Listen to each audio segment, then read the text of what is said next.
right? It's where you're from, it's your roots. I could say if I wasn't from here, right? If this was just another place, another city, or another spot here in the city, this is me. Like, this is my roots. You know, I went to school here, I played here, I grew up in here, ran on these courts, ran on these fields. Like, this is natural. In my community, man, I like to give back, go back to the neighborhood, not just with money and stuff like that, but my time, just chill with the people, the kids, talk to them, give them advice, just let them get a feel for me, and let them know no matter what, I'm in the NBA and things like that, I'm still a human being. I'm just like y'all. I made it from the same, areas y'all grew up in, the same schools y'all went to and all that. So I feel like that's just important to give them hope and motivation. But I think what you're really talking about is basic human empathy. And people should care about each other. And especially the powerless, people without opportunity. Regardless of whether they feel that their position is owed to something. It's easy, man. It's easy, man. Just set up foundations as needed. Set up a lot of nonprofit, put guys in position to also make them feel good about themselves, like they're giving back. But a lot of guys want to change that color. On a winter day across from Suitland High School, Durant stepped inside what he built, understanding who he built it for. This is incredible, man. When you looked in their faces, what did you see? Kids with so much time ahead of them, so much opportunity to figure out what it is that you love, and just to have people that are on that same path and that same journey as you, it just builds up so much character, and it's amazing that, I can provide that. College track at the Durant Center opened in January, an after-school haven where students will receive the support and tools they need not only to reach college, but to graduate.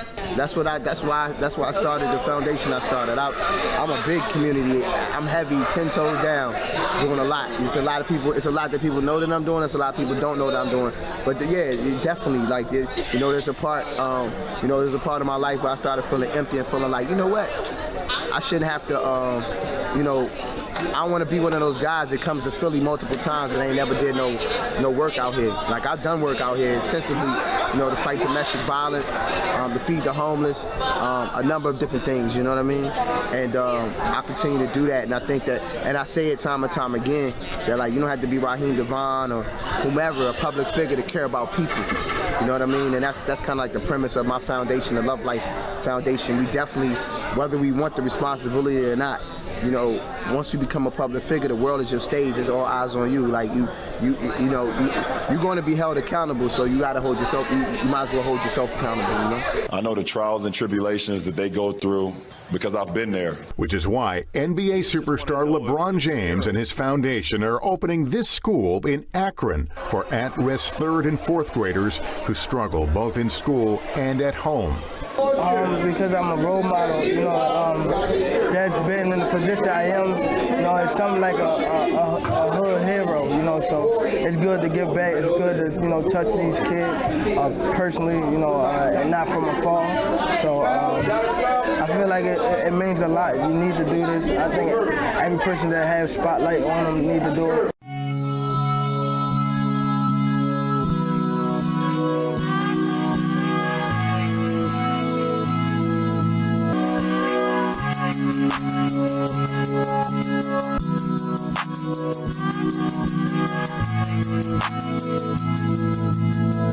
We out here right now to support Meek Mill's, giving out about 1,000 turkeys. We're going to give out 250 here, and they're going to give out 250 in other locations. What it means to do it without Ryan, that's called the essence of giving back. That's commitment.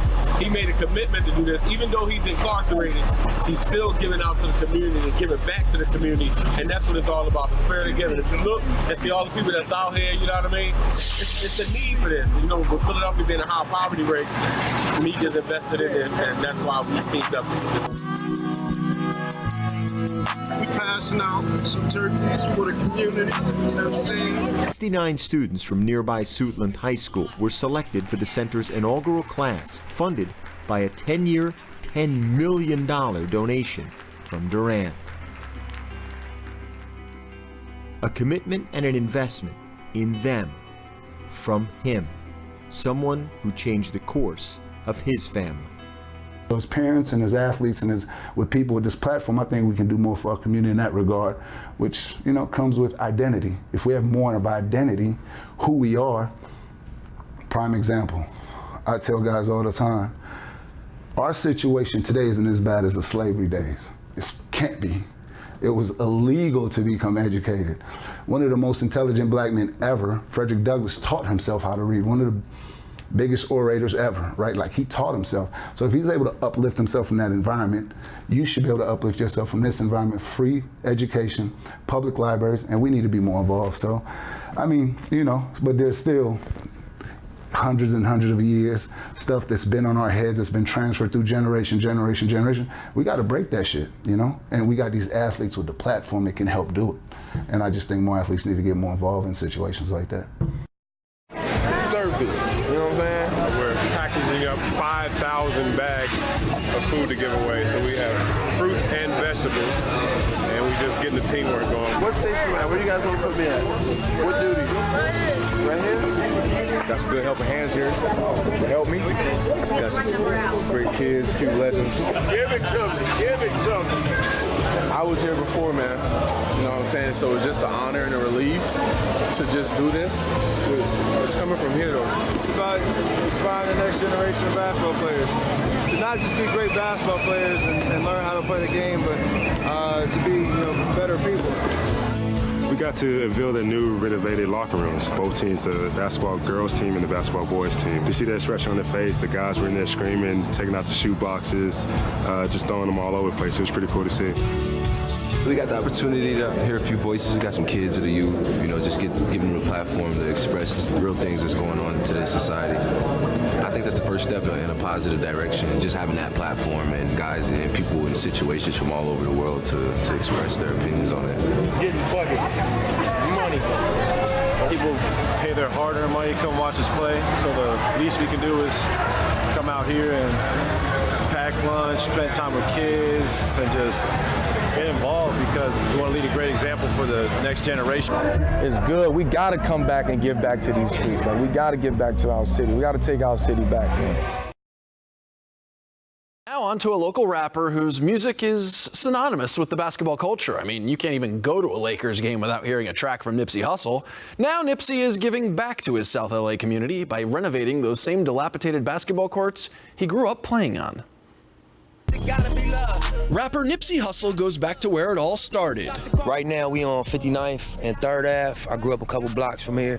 My grandma been in this area, in this community since, you know, decades. Before his music charted to South LA. You know, it's one of our home courts. Only on this day, he's at 59th Street Elementary School. And rooted in this community since day one. Touring the basketball courts he helped renovate in a partnership with Puma. This is what the courts looked like before. The backboards was a little ate up, you know, it was no color on the floor, it was a little ran down. And this is what they looked like after. Nipsey and Puma pumped 10 grand into them. Obviously the artist was crazy, drew visuals, and it just brings some color, you know, to a place where all the kids gonna be every day, you know, surrounded by art. I think it's good for the brain, I think it's good for the spirit.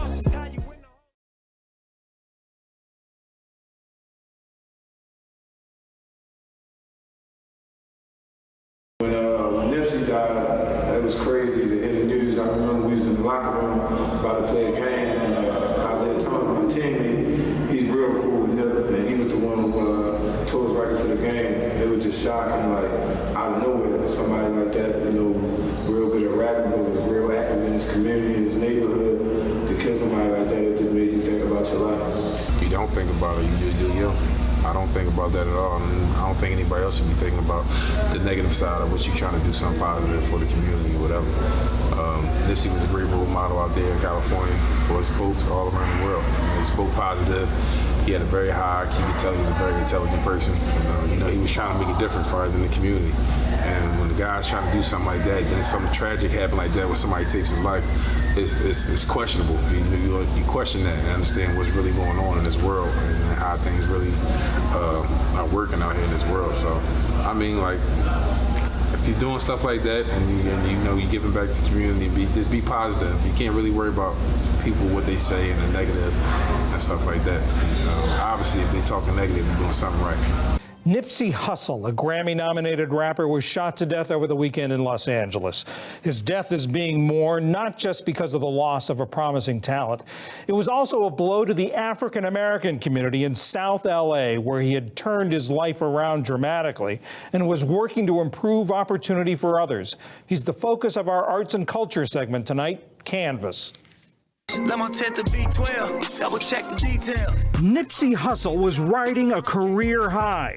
Born Ermias Ashkadam, the West Coast rapper's debut album Victory Lap won widespread praise and a Grammy nomination last year for Best Rap Album. As a teen, he belonged to a gang called the Rollin' 60s. His music drew on that past. Whoa, all my life, been grinding all my life. And how he turned his life around. Spoke some things into the universe and they appeared. I say it's worth it, I won't say it's fair. Even as his star rose, Nipsey Hussle became an entrepreneur, working to revitalize the Crenshaw neighborhood of Los Angeles, where he was born and raised. Right now, we on 59th and 3rd Ave. I grew up a couple blocks from here. Last year, he partnered with the brand Puma to renovate a local elementary school's playground and basketball courts. Hussle was deeply involved in Destination Crenshaw, an open-air public art project in the neighborhood that begins construction this spring. Last year, the rapper opened a shared working space called Vector 90. It's designed to connect young talent in impoverished communities with opportunities in Silicon Valley. Hussle also owns several businesses in the neighborhood where residents mourned his death overnight. What he meant to the community, if you want to look around right now, every single person that's out here spending their time here, they're here because he spoke to them in some way, he inspired them in some way.